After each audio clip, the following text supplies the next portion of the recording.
بسم الله الرحمن الرحيم. الرحمن علم القرآن، خلق الإنسان، علمه البيان. الشمس والقمر بحسبان، والنجم والشجر يسجدان، والسماء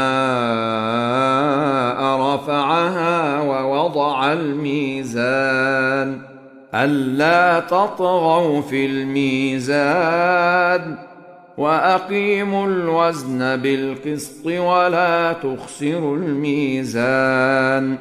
والأرض وضعها للأنام، فيها فاكهة والنخل ذات الأكمام، والحب ذو العصف والريحان. فبأي آلاء ربكما تكذبان؟ خلق الإنسان من صلصال كالفخار، وخلق الجان من مارج من نار. فبأي آلاء ربكما تكذبان؟ رب المشرقين ورب المغربين، فبأي آلاء ربكما تكذبان؟ مرج البحرين يلتقيان، بينهما برزخ لا يبغيان. فبأي آلاء ربكما تكذبان؟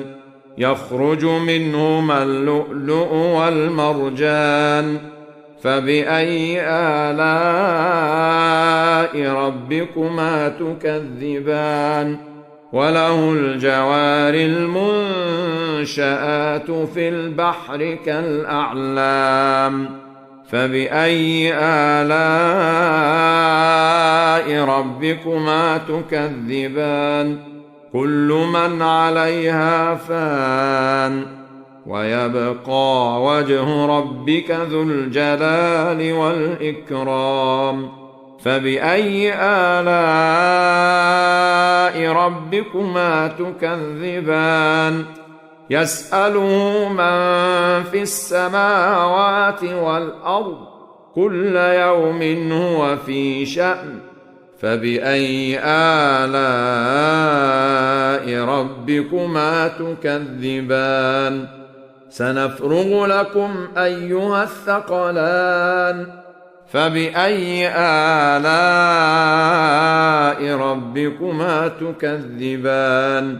يا معشر الجن والإنس إن استطعتم أن تنفذوا من أقطار السماوات والأرض فانفذوا، لا تنفذون إلا بسلطان. فبأي آلاء ربكما تكذبان؟ يرسل عليكما شواظ من نار ونحاس فلا تنتصران. فبأي آلاء ربكما تكذبان؟ فإذا انشقت السماء فكانت وردة كالدهان. فبأي آلاء ربكما تكذبان؟ فيومئذ لا يسأل عن ذنبه إنس ولا جان. فبأي آلاء ربكما تكذبان؟ يعرف المجرمون بسيماهم فيؤخذ بالنواصي والأقدام. فبأي آلاء ربكما تكذبان هذه جهنم التي يكذب بها المجرمون يطوفون بينها وبين حميم آن فبأي آلاء ربكما تكذبان ولمن خاف مقام ربه جنتان فبأي آلاء ربكما تكذبان ذواتا أفنان فبأي آلاء ربكما تكذبان فيهما عينان تجريان فبأي آلاء ربكما تكذبان فيهما من كل فاكهة زوجان فبأي آلاء ربكما تكذبان متكئين على فرش بطائنها من استبرق وجنى الجنتين دان فبأي آلاء ربكما تكذبان فيهن قاصرات الطرف لم يطمثهن إنس قبلهم ولا جان فبأي آلاء ربكما تكذبان كأنهن الياقوت والمرجان فبأي آلاء ربكما تكذبان هل جزاء الإحسان إلا الإحسان فبأي آلاء ربكما تكذبان ومن دونهما جنتان فبأي آلاء ربكما تكذبان مدهامتان فبأي آلاء